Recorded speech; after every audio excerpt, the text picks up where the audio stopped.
અતુલ સુભાષ આત્મહત્યા કેસમાં પોલીસે મોટી કાર્યવાહી હાથ ધરી છે।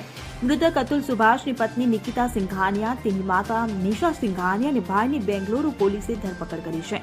નિકિતાની ગુરુગ્રામથી અને માતા અને ભાઈની અલ્હાબાદથી ધરપકડ કરવામાં આવી છે। આ પછી બંનેને બેંગલુરુ લાવવામાં આવ્યા અને કોર્ટમાં રજૂ કરવામાં આવ્યા। કોર્ટે બંનેને ન્યાયિક કસ્ટડીમાં મોકલી દીધા છે। 13 ડિસેમ્બરે બેંગલુરુ પોલીસે અતુલ સુભાષની પત્ની નિકિતા સિંઘાનિયાના જોનપુરના ઘરની બહાર નોટિસ ચોંટાડી હતી। ઉલ્લેખનીય છે કે આત્મહત્યા કરતા પહેલા અતુલ સુભાષે 24 પાનાની સુસાઇડ નોટ લખી હતી। આ સુસાઇડ નોટમાં અતુલે તેની પત્ની અને તેના સંબંધીઓ પર હેરાનગતિનો આરોપ લગાવ્યો છે। મૃતક અતુલ સુભાષે એવો પણ આરોપ લગાવ્યો હતો કે એક ન્યાયાધીશે કેસ પતાવવા માટે 5 લાખ રૂપિયાની માંગણી કરી હતી।